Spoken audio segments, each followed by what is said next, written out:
Achika akwatiddwa akatambi nga poliisi emutwala nkalina mu maaso awo ebya Pastor Bugingo si birungi akatambi nako ngenda kubeera nga nkakuzannyira butereevu ate eby'omukyala Antikaduuka nayo byatabuse dda maziga merere akatambi nako nkalina mu maaso awo ago n'amalala genkuleetedde ku Jika Media kulamusizzaako ogamba otya kansubire nti oli bulungi subscribinga gwatanaba ku subscribinga nawe atanalikinga video eno nkusaba okwate mu kigala obutereevu video eno genda kubeera nga bwotyo ogimperedde like tutandise ne Pastor Bugingo musumba ono banga tini nnyo ojja mulabako mu kooti ng'ayimiridde ojja mulabako mu kooti ng'ayimiridde ono kati ebizibu by'ayina n'ebimutuddemu byatandikira kuli Chad mukadde wa kanisa mugoberezi wa church mukadde wa kanisa dakiike muntu wa SFC okiwulira omanyi gavumenti omusirikale omusendeze muteekamu mutende kwa SFC kiri kyakavaawo essa yonna waisewo omwaka tegunayita kati ne kino bifayiro bikola ki byetuuma watta abantu babiri nobatwala emulago nga tebalina kunoonyereza kutuufu kubeera tekuliiwo wali answer ennuŋŋamu medical report hakuna babiterese byonna biterekebwa ekibiteresa ono kubanga akyalinawo abantu ebibiri bakyayagala wano odaye kyovola takyabuulira njiri buli wagamba nti mpagira Bob Wine nga bagamba fayire ekomewo Kalamaji iko wapi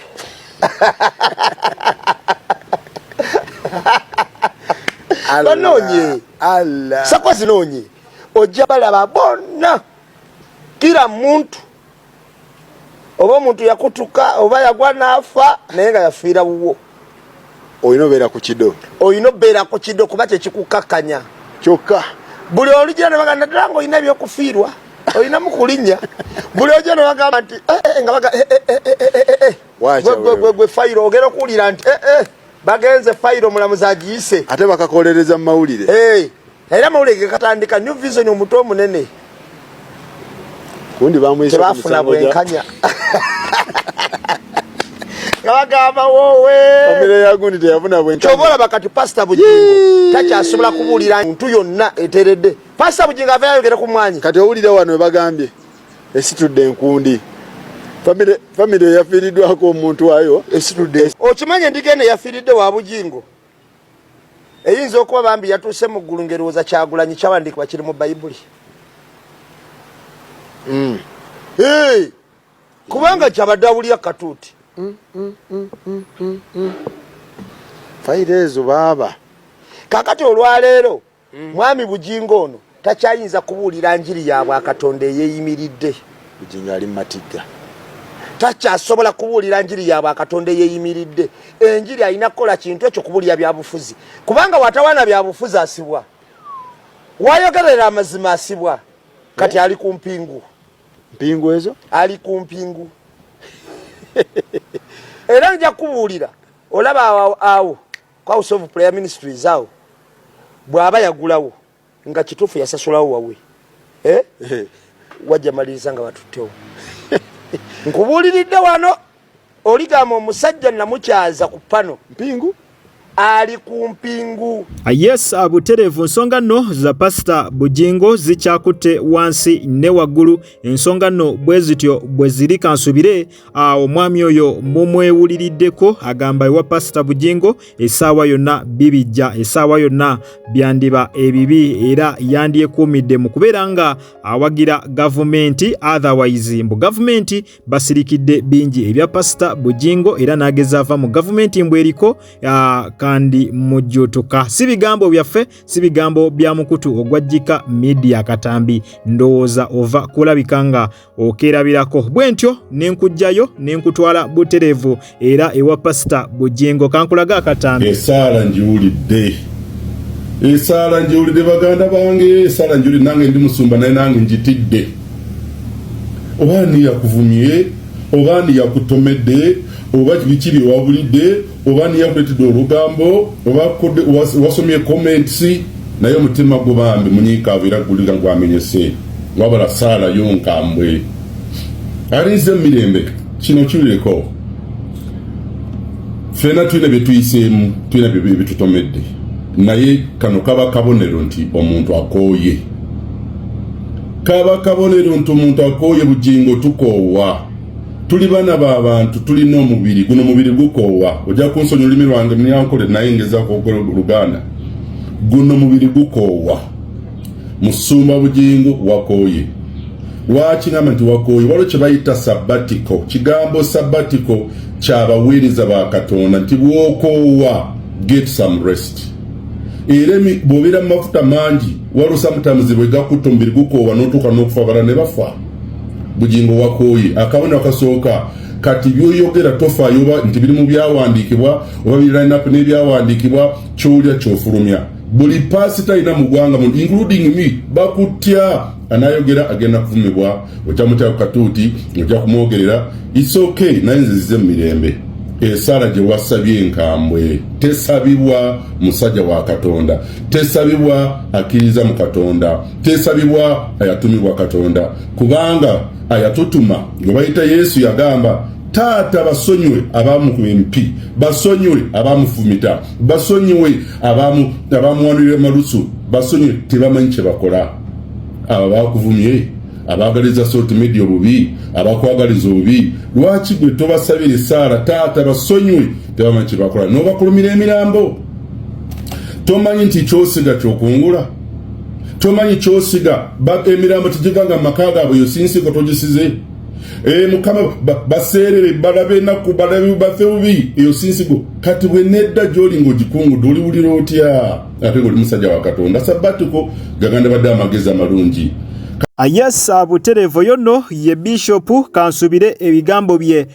mu byewuliriddeko kansubire obubaka bwawereza Pastor Bugingo mu bwewuliriddeko bubaka no bulungi nnyo nga bwokiwulira nammwe ndowooza ekyo mukiwulidde nti ddala obubaka bwamuweereza bulungi nnyo nga bwokiwulira katusubire nti obubaka obwo butuufu bunaatuuka ewa Pastor Bugingo era n'abulaba ne yeekumako ebikolimo byatadde ku bantu bwatyo naddamu n'asaba Katonda n'agezaako kubeera nga bwatyo abimenyawo naye nga ensonga zo eza Pastor Bugingo zikyakutte wansi ne waggulu oluvannyuma lw'essaala gye yasabidde abalabe be gye yasindikidde abo abatamwagala bonna abamulwana era nga ne Bishop zensonga zennyini zayogeddeko n'ategeeza nti gwe tewasinga Yesu kumulwanyisa abantu bangi balwanyisa Yesu era okukomekerera nga bwe batyo bamukomeredde ku musaalaba naye bw'atyo yakomekereza era abasonyiye n'asaba ne taata we mu ggulu nti bano basonyiwe olw'ensonga tebamanyi kye bakola tebamanyi nti bakola nsobi bw'otyo basonyiwe naye ye Pastor Bugingo agamba bamuyisaamu nnyo eggaali bw'atyo kyava yatendewaliddwa n'abeera nga abasindikira essaala efaanaganako bw'etyo naye Bishop agambye ekyo kyabadde tekyetaagisa bano abantu yabadde asaana kubeera nga bw'atyo abeesonyiwa bwesonyiyi kuba omusajja wa Katonda omusajja asaba Katonda omusajja agwa mu kaliba ng'eya Pastor Bugingo yabadde tasaana kuvaamu ssaala efaanagana bw'etyo ssaala ekolimira bantu ssaala embi ennyo bwetyo era n'amugamba n'omugamba nti kyosiga kyokungula watyanga essaala eyo yosabidde abantu ng'eddidde ggwe onazzaako ki songa zikyali za Pastor Bugingo tujja beera nga updates zonna tuzikutuusako ku mukutu guno ogwajjika media era bwe tweyongerayo mu maaso ensonga za Antikaduuka nazo zeeyongedde okubijja bw'alina abantu be yabba era Antikaduuka essaawa yonna nkiddamu essaawa yonna Antikaduuka mwandimulaba emabega w'emitayimbwa mwandimulaba nga bamukutte kubanga stories bwe ziti zizenga zitambula lwakuba Antikaduuka tebamukwata tetumanyi lwaki naye ku luno olutalo lwe bamusituddeko Antikaduuka bandimusiba nkusaba weerabire Katambi. My name is Catherine Kusasira. presidential advisor. Bannange, mikwano gyange, baganda bange,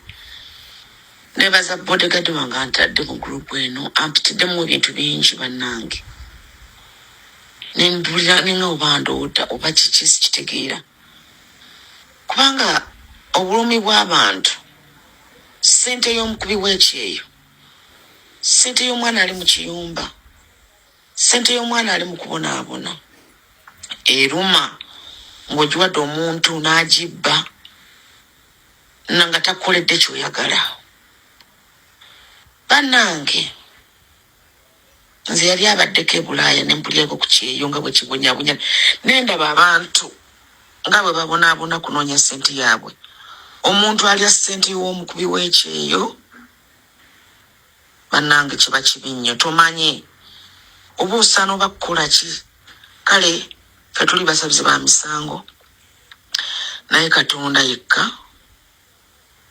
wabula ate waliwo n'amateeka. Amateeka weegali era gateekebwa mu nkola bw'oba ogoberedde. Nsaba buli muntu owakakasa nti Anti Kaduuka yakubba, ngenda kuvaayo mbalwanirire muteeke wano evidence zammwe. Nga nnyambibwako kolegi wange Jennifer Nakangubi, gwemanyi nga full figure, wamu ne Rita Kaggwa ne bodyguard wange. Buli muntu nkusaba oteeke wano evidence yo. Ngenda kuyimirira wamu nammwe, ngenda kubalwanirira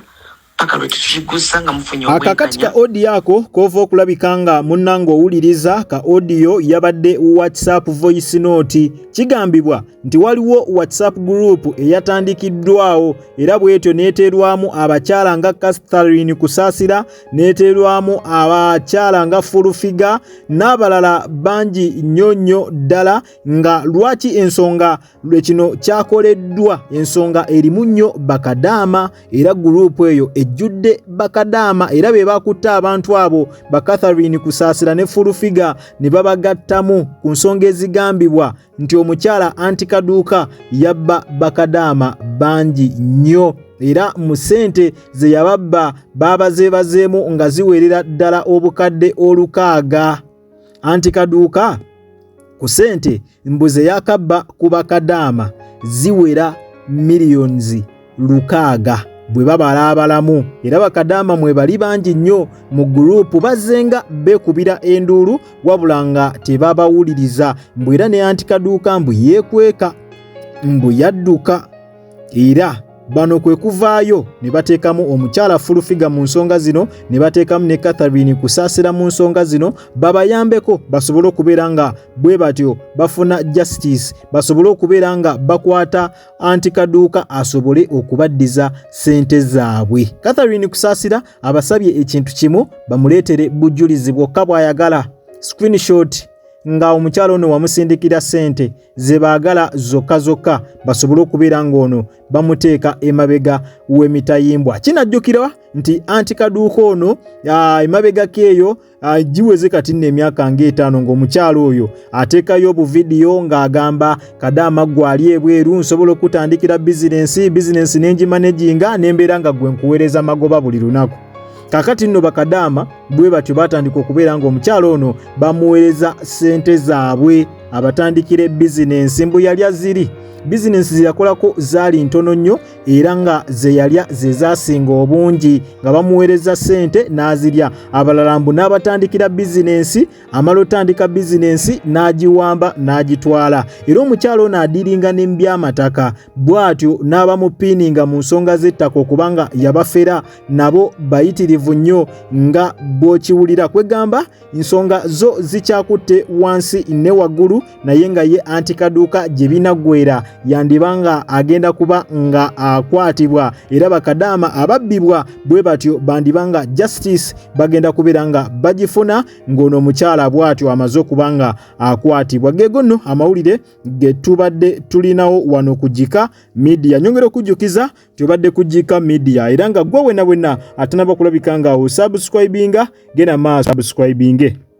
olaikinge, okomentinge, ate era osharinge. Tuera kutandinga on notification bell yo, buterevu ojja kubeera nga ofuna notification buli lwembeera nga nkutereddeyo video empya. Nakugamba wosanga kalango onaona toka skippinga kubanga engeri gyonzo okulabika nga ate munnange osupportikamu emirimu gyange gino. Kwatawo mu kigalo butere video eno ojja kubeera nga ogimperedde like mu batubira ebweru w'eggwanga kosana mmwe abatubira ewaka mu ggwanga Uganda. Nyongera okwebaza timwebale nnyo mwebalire ddala temujjanga okwo omukama abampeera ekyo kyennyini kyemusingira ddala okwagala. Kale twesinkane mu comment section bwobanga olina kyagala okubeera nga otuwabulamu, bwobanga olina endowooza yo yonna osobola okubeera nga butereevu ogituwandiikira wansi awo mu comment section. Bwe tutyo naffe kyonna kyotuwabulamu tujja kubeera nga tukisa mu nkola kuba mwe bakama baffe era tulina gendera ku kyammwe kyemba mukoze eki kyemba mutugambye wekibanga ddala kyetaagisa okugendera ku mulimu ebimu